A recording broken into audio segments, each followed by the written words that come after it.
Hey everybody, some Gadget Guy here with another device versus device fight for blood showdown between the Galaxy Note 4 and the LG G3. To hear LG tell it, the G3 is not a phablet, even with its 5.5-inch display. And I do think that LG has done a wonderful job of cramming a screen this large into a device which more resembles a flagship phone rather than a mini tablet. That being said, the G3 still does blur the lines between smartphone and phablet, so we're going to pit these two up against each other, especially as they're some of the first phones to rock Quad HD displays. And since both of these phones boast really big, beautiful displays, that's the most obvious place to start. And we're talking about a 5.7-inch display versus a 5.5-inch display, and that's not really making for a radical difference in terms of screen size. You start throwing content on both of these screens, and you're gonna have a very similar experience. Where Samsung walks away with an obvious victory right from the get-go is in total screen brightness. Throwing these phones next to each other and viewing similar content even indoors, the Note 4 at max brightness has a noticeable lead over the G3. But then going outside, and I wish I had a better way to showcase this on video, the Note 4 can crank into a higher contrast mode. And it's there that the Note 4 absolutely rocks the G3. Now in terms of overall build quality and fit and finish, there's just no contest. The Galaxy Note 4 feels like a much more premium device than the LG G3. You really get the sense that LG had to make some build quality compromises to pack in all of the high-end bleeding edge guts on the phone. And the low quality plastic that permeates the backplate and most of the sides and edges just feels scratchy and incomplete. If you've watched my videos, you've heard me complain a number of times about how unfinished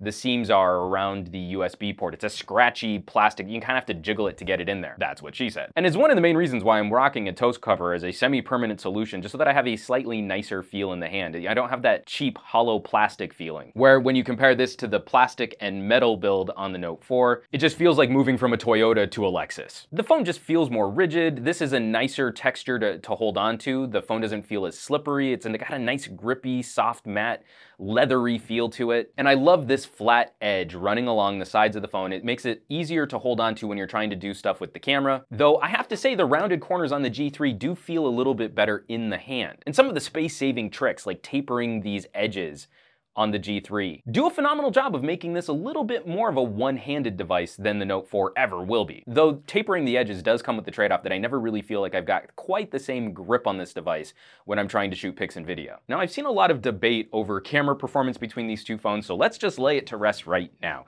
The Galaxy Note 4 is a better camera than on the LG G3. The larger Sony sensor with optical image stabilization is going to beat out the smaller sensor LG is using. Now, while I do find that autofocus performance has been a little bit more stable, it's a little bit more solid, and it doesn't hunt around quite as much as the Note 4 might, especially when you're trying to compose your shot, the actual output from the larger image sensor on the Note 4 provides for more photographic stills and more cinematic video. But playing with both of these phones, overall experiences, I've just had way more fun shooting with the Note 4. It's just a phenomenal camera experience, and while LG is no slouch, I really do think that LG and Apple now represent the pinnacle of what we can do with a 1/3 inch sensor. And companies like Samsung, Sony, and Nokia have stepped up to this larger image sensor, which provides for much shallower depth of field, much softer background blur, and subtly better low light performance. This is a very good camera to shoot with. This has been an excellent camera to shoot with. Speaker performance is another area where I think the Note 4 walks away with a subtle victory. Quality between these two is actually pretty similar. I mean, they tend to distort in very similar ways when the speakers are driven to max volume, but the Note 4 speaker is one of the loudest speakers we've ever tested here on Some Gadget Guy. While there doesn't seem to be a clear advantage for media,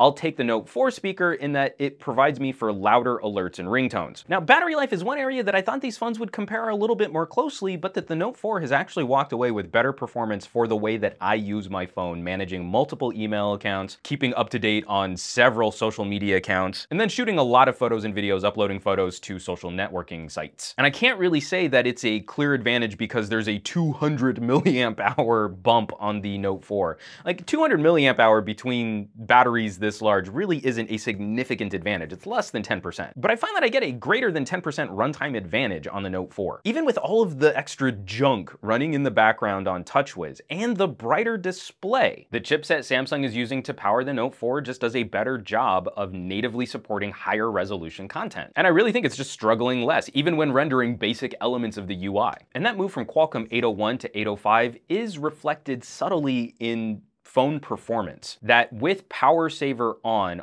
the Note 4, it feels very similar to the LG G3 running without any kind of power saver feature on. Transitions, the way things scroll, how you page through app drawers, how you pull down your notification tray and go through menus. Those occasional little twitches, it's not even really quite a lag, it's just that little bit of a jank before you finally get into what it is that you're trying to do, seems to be a bit more prevalent on the G3 than on the Note 4. LG did a phenomenal job in getting a Quad HD onto a phone and into our hands early, but I think Samsung has refined the experience on top of what LG was able to do. And then we get into the various little tech and hardware tricks between these two.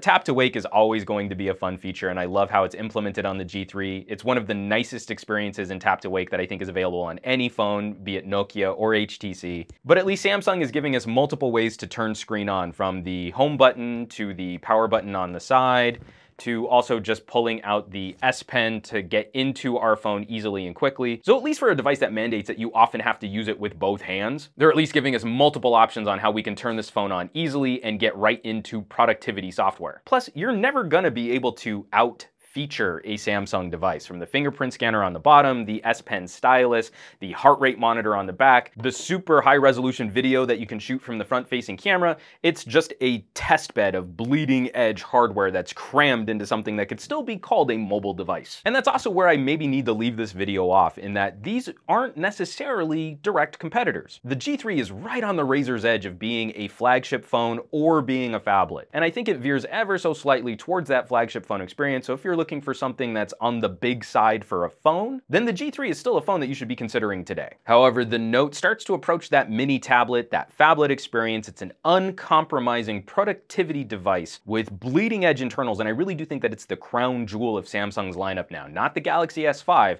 We're gonna take all of our cues from the future from the Note 4. And that also reflects the price disparities. You can find the G3 online much cheaper, as it's a slightly older handset now. But of course, I also want to hear from you folks. As you all know, that I'm not the biggest fan of phablets. I really don't like the sacrifices you have to make in terms of that one-handed experience. And so what draws you to larger screen devices? What is it about phablets or large flagship phones that really attracts you when you're shopping for a new device? I want to hear from you, because those are the conversations I love getting into. As always, folks, thanks so much for watching my videos. Subscribing to my channel, definitely hit that subscribe button if you want to keep seeing more comparisons and more reviews like these. And I could not continue producing videos like these if you folks weren't out there sharing my videos with family, friends, and on social media. Can't thank you enough for bringing all of these fun people to the party. Hit that thumbs up button, and I will catch you all on the next review.